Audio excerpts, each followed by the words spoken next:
என் அன்பு குழந்தையே, ஒரு அதிமுக்கியமான நல்ல செய்தியை உன்னிடம் சொல்லவே உன்னுடைய அப்பா நான் வந்துள்ளேன். உன் கடந்த கால வாழ்க்கையையும் அதை நீ கடந்து வந்த வழியையும் நான் அறிவேன். பழையன எல்லாம் ஒழிந்தன, புதியவை பிறக்கப் போகின்றது. ஒரு புதிய சூழலுக்கு ஏற்ப உன்னை மாற்றிக்கொள்ள வேண்டிய கட்டாயம் உனக்கு இருக்கின்றது.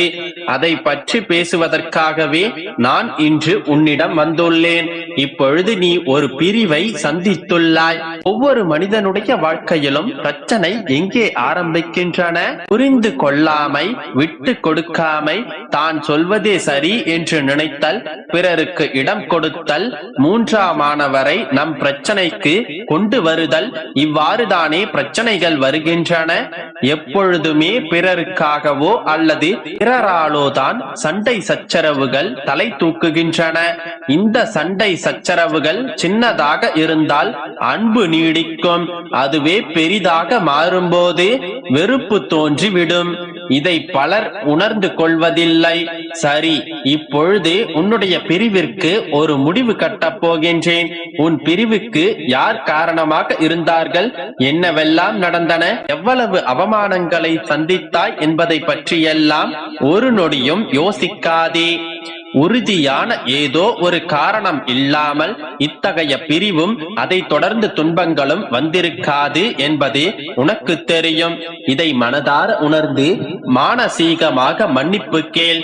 உன்னுடைய பிரிவிற்கு யார் காரணமாக இருந்தாலும் சரி, தவறு யார் செய்தாலும் சரி, நீயே முன்வந்து தவறுக்கு நான் தான் காரணம், அதை முற்றிலுமாக உணர்ந்து விட்டேன், இனி தவறுகளும் பிரிவுகளும் வேண்டாம் என்று முன் வந்து சொல்.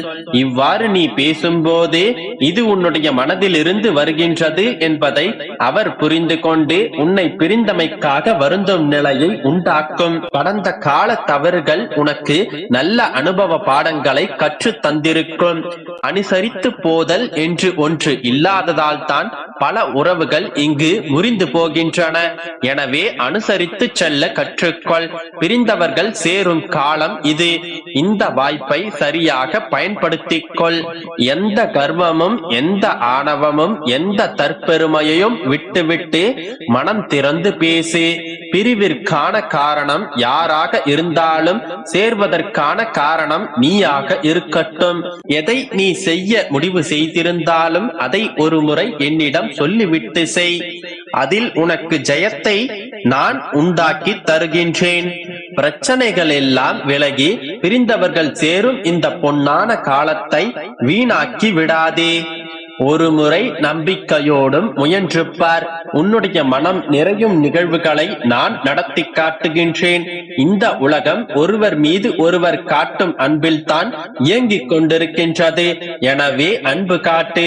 அவர்கள் முதலில் அன்பு காட்டட்டும், பிறகு நான் அன்பு காட்டுவேன் என சொல்லாதே. அன்பு செய்வதில் முந்திக்கொள். அன்பாக இருப்பதை உணர்ந்து அன்பாக நடந்து கொள்ள பழகு. அன்பு காட்டுவதை வாய் விட்டு கூறி அன்பு மட்டுமே போதும் என கூறு.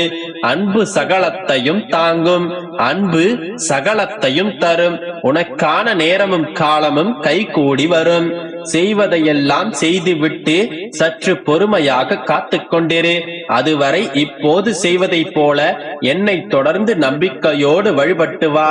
நேரம் வரும்போது நானே உன்னை சுமந்து கொண்டு உரியவரிடம் சேர்த்து உனக்கு பெரிய வாழ்வை மீண்டும் மீட்டு தந்து உன்னை நான் ஆசீர்வதிப்பேன். அதுவரை நம்பிக்கையோடு காத்திரு. உன் வாழ்க்கையில் நீ எதிர்பார்த்த எந்த மாற்றமும் இல்லாமல் தொய்வடைந்து செல்கின்றது. நாட்களை கடக்க வேண்டுமே என்ற நிலையில் தான் உன்னுடைய வாழ்க்கையை நீ கடந்து கொண்டிருக்கின்றாய். என்ன செய்தாலும், எத்தனை முயற்சியை எடுத்தாலும், எத்தனை முறை கதறி அழுதாலும் எதுவும் நீ எதிர்பார்த்தபடி நடக்கவில்லை. எனவே காத்திருந்து பொறுமையை இழந்து எதுவரை செல்லுமோ அதுவரை செல்லட்டும் என்ற முடிவிற்கு வந்தும் விட்டாய்.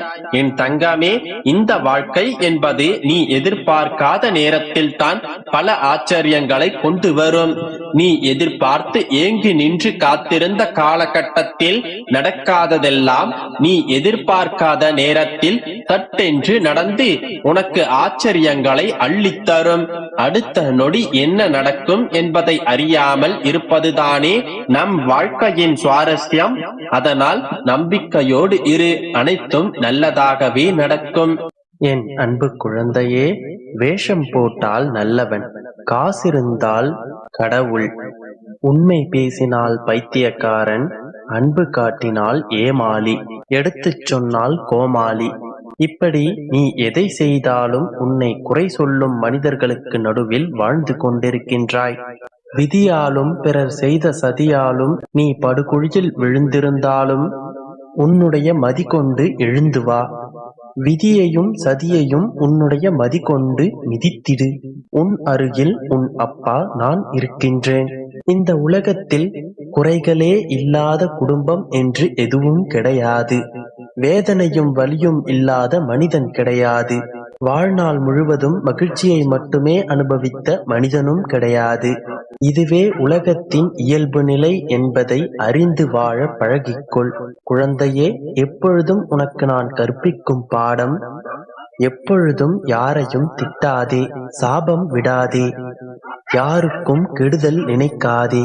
நீ எதை செய்கின்றாயோ அதுவே உனக்கு திரும்பவும் வந்து சேரும்.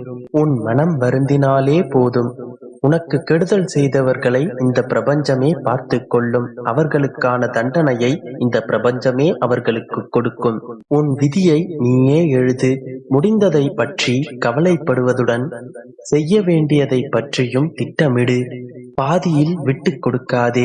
முயற்சி செய்து அதை முடிக்க பழகு. கேள்வி கேட்க பயப்படாதே. அனைவரையும் சமமாக நடத்து. மற்றவர்களிடமிருந்து கற்றுக்கொள். நான் சொல்வது அனைத்தும் உன்னுடைய நன்மைக்கே என்பதை தீர்க்கமாக நம்பு. குழந்தையே, கோபப்படு, ஆனால் அதைவிட மும்மடங்கு பொறுமையாக இரு. பூமி கூட பொறுத்திருந்துதான் பூகம்பத்தை வெளிப்படுத்துகின்றது. உனக்கு நீ நல்லவனாக இருந்தால் போதும். மற்றவர்களுக்கு கெட்டவனாக தெரிவது உன்னுடைய குற்றமல்ல. கண்ணில் பிழையென்றால் பிம்பமே பிழையே. அது பார்க்கப்படுபவன் குறையல்ல, பார்ப்பவனின் குறை. என் கண்மணியே, ஓரளவு குறை இருந்தால் அழுகை வருகின்றது. தொடர்ந்து குறைகளே வந்து கொண்டிருந்தால் அழுவதற்கு சக்தி இல்லாமல் விரக்தியும் கோபமும் துக்கமும் துயரமும் உன்னை சூழ்கிறது. அப்பொழுதெல்லாம் உனக்கு தானாகவே சிரிப்பு வருகிறது. ஒரு கட்டத்தில் எந்த பிரச்சனை வந்தாலும் அதற்காக சிரிப்பதற்கு பழகிவிடும். இதுவே ஞானம் வந்ததற்கு அடையாளமாகும். உள்ளத்தை பூந்தோட்டம் போல் பார்த்து கொள்பவர்கள் அதில் குப்பை விழுந்தாலும் அந்த குப்பையை உரமாக மாற்றிக் கொள்வார்கள். நடந்து முடிந்த கசப்பான காரியங்களை நினைத்து மனம் வருந்திக் கொண்டே இருக்காதே. நிச்சயமாக ஒரு நாள் உன்னுடைய அனைத்து கஷ்டங்களும் தீரும்.